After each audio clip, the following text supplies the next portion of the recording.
Bonjour à toutes et à tous et bienvenue à ce nouveau Good Morning Market. Nous sommes le mercredi 30 décembre 2020, au lendemain d'une séance pendant laquelle les indices américains ont clôturé en territoire négatif avec un Dow Jones en baisse de 0,1% et le S&P 500 a perdu quant à lui 0,2% et le Nasdaq s'est replié de 0,4%. Lors de la session en Asie-Pacifique, une session qui a été plutôt mitigée avec un Nikkei en baisse de 0,3% après avoir marqué un sommet de plus de 30 ans. Le Kospi coréen, quant à lui, a mené la danse et a bondi de plus de 2,5% au moment où Séoul est en train de négocier des doses de vaccins. Et le Hang Seng a gagné 1,6%. En Australie, le S&P ASX 200 a perdu 0,5%. Alors en Europe, la session a démarré avec une impulsion haussière. Nous sommes actuellement en léger retrait. Concernant la politique américaine, à noter que le leader de la majorité au Sénat, Mitch McConnell, a bloqué la tentative du leader de la minorité, Chuck Schumer, d'approuver à l'unanimité le projet de loi qui devait porter donc les paiements, les chèques de 600 à 2000 dollars. Et le président élu Joe Biden a averti hier qu'il pourrait falloir des années pour que la plupart des Américains soient vaccinés contre le virus au vu du taux actuel de distribution. Et aux États-Unis toujours, un premier cas a été signalé, un premier cas de la nouvelle variante plus contagieuse du coronavirus. Ce cas a été détecté dans le Colorado mardi. Et le Royaume-Uni vient tout juste, ce matin d'ailleurs, juste avant 8 heures, il vient d'approuver donc le vaccin d'AstraZeneca. Et le ministre de la Santé britannique, Matt Hancock, se dit persuadé que suffisamment de personnes seront vaccinées d'ici le printemps afin de contenir la pandémie. Et le laboratoire chinois Sinopharm a quant à lui annoncé que l'un de ces vaccins était efficace à 79%. L'Australie, de son côté, a signalé 18 nouveaux cas de coronavirus mardi et les autorités envisagent de confiner Sydney. Et Associated Press a rapporté concernant le Brexit que les chefs de l'Union européenne, Ursula von der Leyen et Charles Michel, signeront l'accord commercial post-Brexit convenu avec le Royaume-Uni plus tard dans la journée, même en milieu de matinée.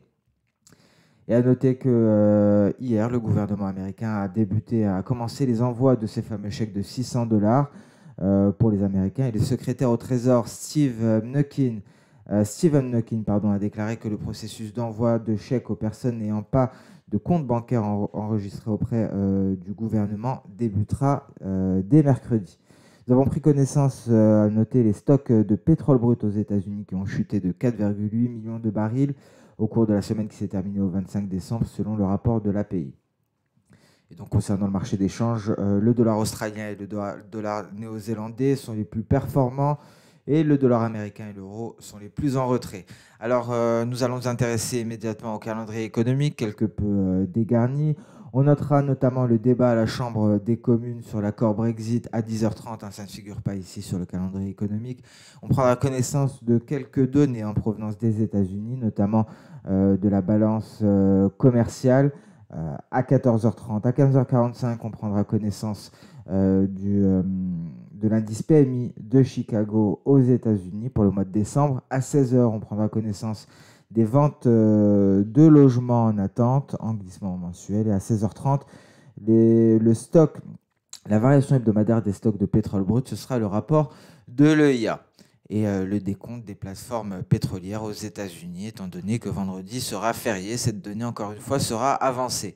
Alors, avant de débuter, nous allons débuter aujourd'hui par les matières premières. Donc, nous allons faire un point sur certaines d'entre elles. Nous allons nous intéresser plus particulièrement au gaz naturel, mais avant cela, on va parler du copper. Donc, ce seront les deux matières premières que nous allons aborder aujourd'hui. Donc, voici la situation technique du copper en données journalières. À noter, on peut remarquer que l'effet de la seconde vague de restrictions a été quelque peu modéré, étant donné que ça n'a pas frappé de la même manière le secteur industriel. Et donc la demande de cuivre n'a pas baissé, si je puis dire, comme lors de la première vague de confinement, et donc un copper qui résiste, et malgré donc les nouvelles restrictions. Et donc ces nouvelles vaccinations justement sont favorables à une nouvelle percée haussière concernant le copper.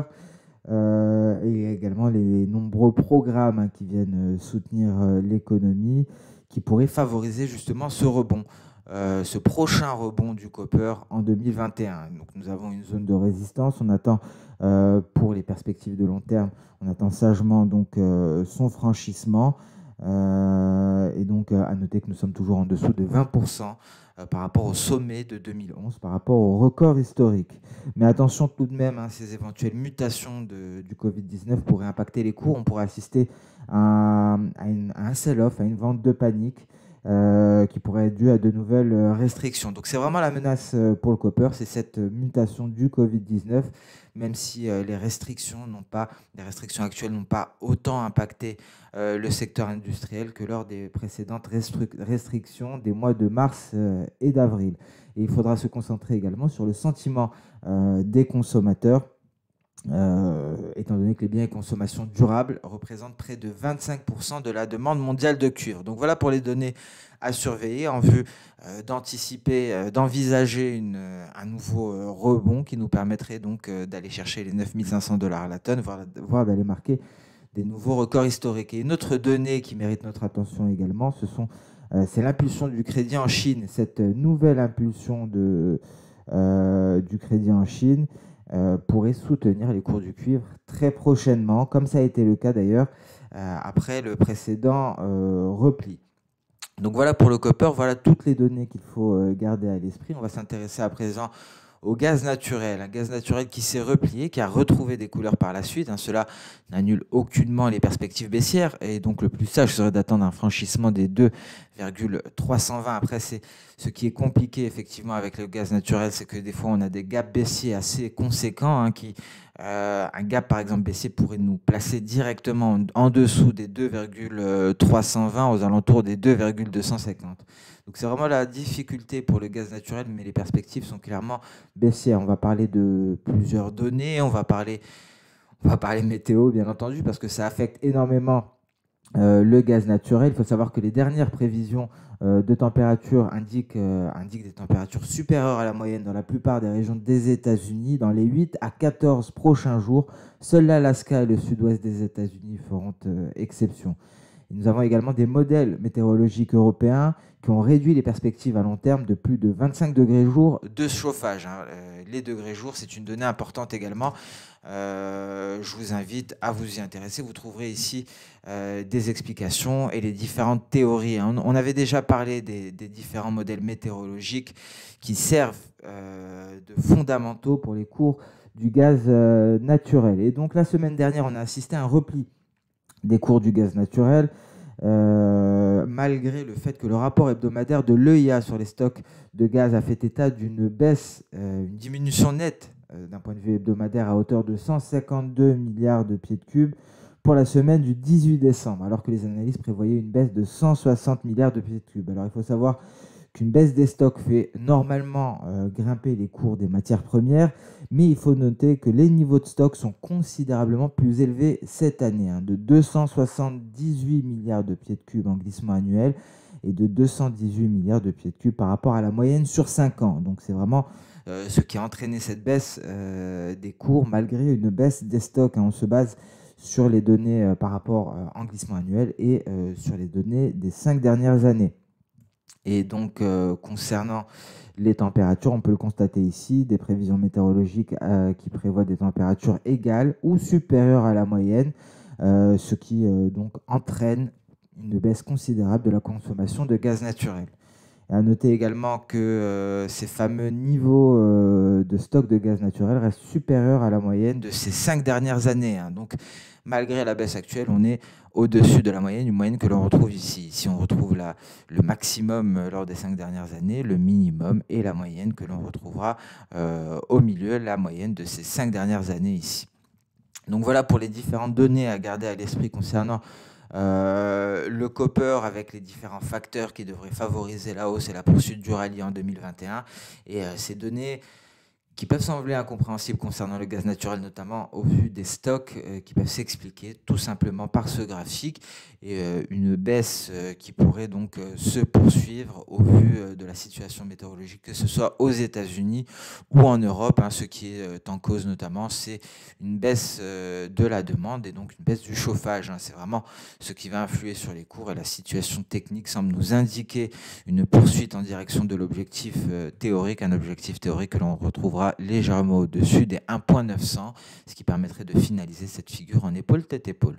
Donc voilà pour ce focus de la semaine sur le métal rouge et sur le gaz naturel. On passe sur le gold qui pourrait se replier aujourd'hui. Alors on l'avait dit, aujourd'hui pourrait être une séance capitale pour le métal jaune, au maximum demain. Nous sommes collés à la borne supérieure de ce canal baissier. Nous avons le nuage qui vient en renfort aujourd'hui. Nous avons une Tenkan également qui vient exercer une pression. Et donc le métal jaune pourrait se décider en cours de séance ou au plus tard demain. Et donc le prochain support sera aux alentours des 1865. C'est notre moyenne mobile à 50 périodes. Ça représente également un palier de SSB. Ça représente également un palier de Kijun. Donc le franchissement des 1865 $ sera un signal clair de baisse, direction le support à 1850. Dernier rempart avant les 1835, environ 1836. Et si on s'affranchit de tous ces niveaux-là, ce sera direction le seuil psychologique des 1800. Et donc, c'est un niveau que l'on a déjà, que l'on avait déjà testé auparavant, à la fin du mois de novembre, que l'on a même franchi pour aller marquer le creux que l'on connaît. Avant ça, c'est un niveau que l'on n'avait pas revisité depuis le mois de juillet 2020, avant le rallye haussier. Donc voilà pour les niveaux sur le gold. Pour le moment, c'est à l'équilibre. Le scénario inverse serait bien entendu un franchissement du nuage qui viendrait de pair avec une cassure de la borne supérieure du canal baissier, ce qui nous hisserait directement au-dessus des 1900 $ pour aller chercher les 1930. Donc on est à l'équilibre pour le moment, mais on pourra avoir un signal baissier, c'est beaucoup plus probable, mais également haussier. Tant qu'on est à l'équilibre, on ne peut pas se prononcer. Les données H1 ici nous favorisent les stratégies baissières. On est sorti du nuage par le bas. On est en train d'invalider le franchissement de la Kijun, mais la difficulté se situe ici, sur notre lagging span, la Chikou span, qui refuse de franchir ces obstacles. On la voit ici refuser de sortir du nuage et elle le réintègre en ce moment même. Il y a une barrière de chandelier japonais et seul un franchissement de ces chandeliers japonais permettrait une validation du signal qui pourrait donc prolonger la baisse à 1875, voire 1870 ici, dernier rempart avant les 1850. Donc voilà pour le gold. Nous allons passer à présent sur le pétrole WTI qui est orienté à la hausse, une hausse qui semble confirmée ici en données H4 et donc avec pour cible les 48,80, dernier rempart avant les 49. On notera ici un support à 47,50 en cas de repli. C'est ce support qui pourrait permettre de contenir la baisse et de renvoyer les cours à la hausse. Mais si on casse ce support-là, on pourrait assister à un repli assez brutal, un repli qui pourrait être attendu en cette fin d'année, mais pour l'heure, d'un point de vue technique, les cours sont orientés clairement à la hausse. Cela est confirmé également sur le Brent ici, en données H1, avec un nuage qui a renvoyé les cours à la hausse. On notera tout de même cette faiblesse aux alentours des 51,35. Donc voilà pour les matières premières. On passe à présent sur les indices. Nous allons débuter par le DAX allemand qui s'est replié hier après avoir marqué un nouveau record historique. Il repart actuellement à la hausse et donc devant vous les cours du DAX en données H4. Je reviens tout de même sur le journalier, je suis allé un peu vite. Nous avons des objectifs journaliers qui nous sont fournis, on en a parlé hier, par les extensions, par les retracements externes de Fibonacci. Et on retrouvera ici un objectif en données journalières au-dessus des 14 000 points, à 14 050 très exactement. C'est le retracement de 127,2%, dernier rempart avant le retracement de 161,8% aux alentours des 14 800 points. Voilà pour les objectifs journaliers. Hier, on avait dit qu'afin de les... afin de les valider, il aurait fallu donc une clôture journalière au-dessus du précédent record historique, au-dessus des 13 830 points.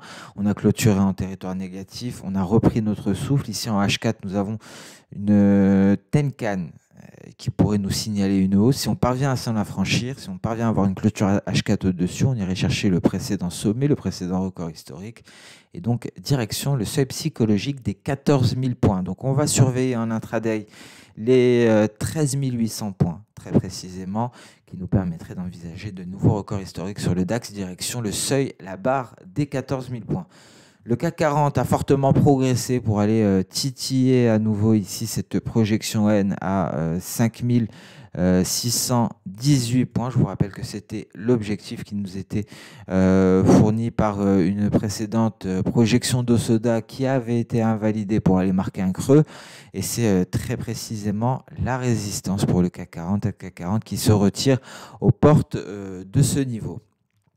Et le Nasdaq est reparti pour des records historiques. Visiblement, les indices américains, les futurs sur indices américains sont orientés à la hausse pour une séance qui pourrait être marquée par de nouveaux records historiques à Wall Street. Donc un Nasdaq sur des records historiques très prochainement, actuellement à 12 880 points. Le Dow Jones a tenté une percée haussière, se retire actuellement pour aller éventuellement chercher les 13 300 points, mais un Dow Jones qui est très bien orienté, qui marque une pause et pourrait donc aller chercher ici cette oblique haussière, aller chercher les 30 480 points. Le S&P 500 également est orienté à la hausse. On notera tout de même ces mèches supérieures, la présence ici de vendeurs. On a du mal à s'affranchir de cette oblique haussière. Si on y parvient, ce serait pour aller chercher ici les 3750 points et donc aller chercher de nouveaux records historiques pour le S&P 500. Le Russell 2000, lui, a clairement divergé récemment avec les indices américains et s'était fortement replié pour aller marquer un creux. On notera donc la présence d'une figure en ETE qui a été donc la source de ce repli au moment où nous avons franchi la ligne de coup. Donc le franchissement de la ligne de coup a été vecteur d'accélération baissière pour aller marquer un nouveau creux ici sur le Russell 2000. Ce qui nous a permis donc de retrouver des couleurs au contact des 1950 points. Nous sommes actuellement à 1954. Il faudra s'affranchir des 1970 pour espérer à nouveau rejoindre la ligne de coup des 1994. À noter le Bitcoin qui a marqué un nouveau record historique, un Bitcoin qui s'est hissé donc au-dessus des 28 400 dollars avant de se retirer. C'était très tôt ce matin, aux alentours de 7h30. Par la suite, à présent, le Bitcoin marque une pause. Un Bitcoin qui pourrait aller chercher éventuellement la barre des 30 000 dollars. Mais est-ce que cette barre-là ne serait pas un point de vente?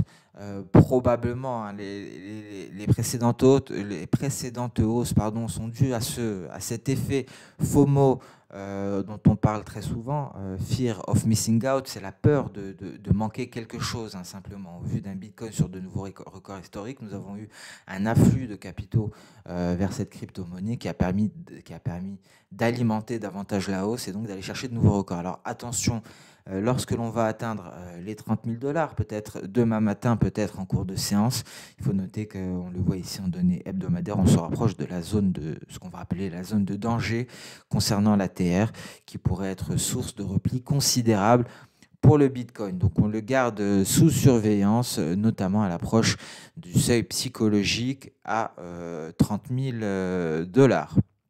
On passe à présent sur le marché d'échange avec un repli considérable de l'euro-dollar en ce début de séance, mais on va débuter par le billet vert, un billet vert qui est en train de retrouver des couleurs, on le voit ici en 30 minutes, un billet vert qui est allé franchir sa Kijun pour aller se rapprocher de son nuage, et donc une belle impulsion haussière du billet vert qui a entraîné un repli considérable, mais un retrait également de l'euro qui avait été signalé en début de séance, et donc l'euro-dollar qui est allé... qui a bel et bien franchi, qui a bel et bien atteint sa projection E. C'était notre objectif. À noter très souvent, j'aimerais insister là-dessus, très souvent lorsque l'on surpasse une projection d'Osoda, il y a plusieurs cas de figure lorsque on atteint des projections d'Osoda. Soit on va les atteindre du bout de la mèche supérieure, c'est ce qui avait été le cas notamment pour le CAC 40, on l'a vu. Soit on le surpasse dans une impulsion haussière, dans ce cas-là, il s'ensuit un important repli. Ça a été le cas ici pour l'euro-dollar. On a surpassé la projection d'Osoda et on s'est replié. C'est à nuancer car souvent également, on peut poursuivre en rallye haussier. C'est ce qu'avait fait notamment le DAX pour aller marquer de nouveaux records historiques. Alors ici, c'est le second cas. On avait pulvérisé la projection de Soda avec un beau chandelier haussier et on s'est replié pour annuler complètement la hausse de ce précédent chandelier, voire celui d'avant, pour aller chercher, se rapprocher des 1,2250. Ici, on attendra le franchissement des 1,2265 avant d'espérer un retour en direction des 1,2280. Et si on se hisse calmement au-dessus, cela ouvrirait la voie à une poursuite de la hausse pour l'euro-dollar. À noter l'USD TRI qui atteint l'objectif que nous nous étions fixés depuis notre signal de vente sur l'USD TRI, donc un objectif atteint. On pourrait consolider à ce niveau avant d'envisager un éventuel rebond. En revanche, si on venait à s'affranchir de ce niveau, je vous rappelle que c'est un précédent record historique qui avait été marqué en mai 2020, avant un repli pour repartir à l'attaque ici à la fin de l'été 2020. Donc si on venait à s'affranchir, à clôturer en dessous de ce niveau-là, cela nous entraînerait à nouveau en direction des 6,830. Donc un repli considérable pourrait être attendu en cas de clôture en dessous de ce niveau. On pourrait sinon consolider pour permettre une nouvelle jambe haussière et s'attaquer éventuellement au nuage et plus largement au niveau des 7,780. Donc ce Good Morning Market orienté matières premières, mais pas que, touche à sa fin. Je vous souhaite une excellente séance de trading. On se retrouve dès demain pour une séance qui devrait être relativement calme, pour un 31 décembre, la dernière séance de l'année. En attendant, je vous souhaite une excellente journée, une excellente séance de trading. Merci à toutes et à tous pour votre fidélité. N'hésitez pas à liker, commenter ou même partager cette vidéo. Au revoir et à demain.